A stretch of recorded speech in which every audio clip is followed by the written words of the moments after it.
Boyfriend's best friend hates me and wants us to break up. I remember the first time I met her. My boyfriend had been talking about her since the beginning of our relationship. They'd known each other forever.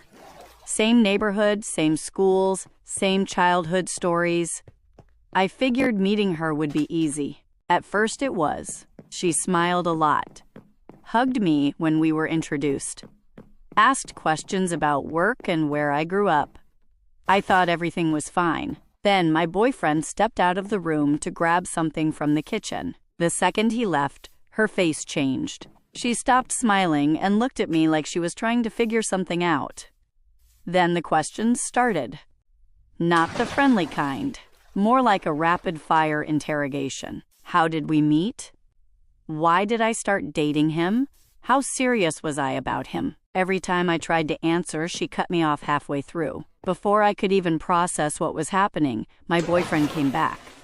She instantly switched back to the cheerful version of herself, laughing, talking, acting like nothing had happened. I remember thinking I must have imagined it, but it kept happening. Every time we were alone together, she was cold. Short answers, weird comments. Sometimes she'd say things that sounded like jokes, but didn't really feel like jokes. Then my boyfriend would walk back in and she'd flip back to being sweet again. It made me feel crazy. At the same time, she was getting more physical with him, leaning on him when they sat on the couch, touching his arm while talking, sitting close enough that their legs were always touching. At one point, he mentioned that they used to give each other massages all the time. He said it casually, like it was normal. I didn't react well to that. He noticed immediately and said they could stop doing that. He said he didn't realize it would bother me, but she kept bringing it up. Remember when we used to do that? You were always so good at it. Stuff like that. I kept telling myself not to be the jealous girlfriend.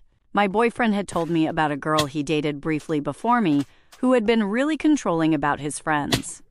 I didn't want to be that person, so I kept trying to ignore it.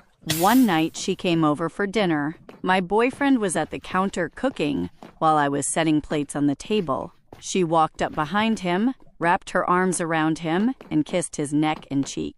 He kind of froze and laughed it off. I didn't say anything. Later, she said she bought a new swimsuit and asked what we thought.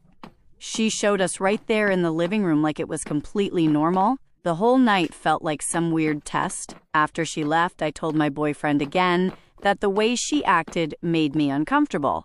He listened and said he understood. He even started asking me before he hung out with her, but it didn't make the feeling go away. A couple weeks later, I told him directly that he needed to set boundaries with her. I didn't yell, but I was angry. More angry than I had been before. He texted her right there in front of me. I read the message. It was clear. He said some of the behavior had crossed lines and needed to stop. For a while, things actually seemed better. She came over a few times and everything was normal. She was polite to me. No touching. No weird comments. When we were alone together, she acted the same way she did when my boyfriend was around. It felt like everything had finally settled down. Then one night, my boyfriend was in the shower and his phone kept buzzing on the floor next to his clothes. At first, I ignored it, but it kept vibrating over and over. I picked it up. All the notifications were from her. I opened the messages. There were photos of them together, not old ones. Recent ones. Messages talking about plans. Messages that went back months. I kept scrolling until I couldn't anymore. He had been with her earlier that day, before coming home, before we had dinner, before we planned to sleep together later that night. I packed a bag and left. I'm staying with a friend right now. I haven't responded to his messages. I know he realized what happened because the messages stopped after a while. I don't know what he's telling people. I don't know what he's telling her. I'm still trying to figure out what I'm going to do when I eventually have to go back and get the rest of my stuff.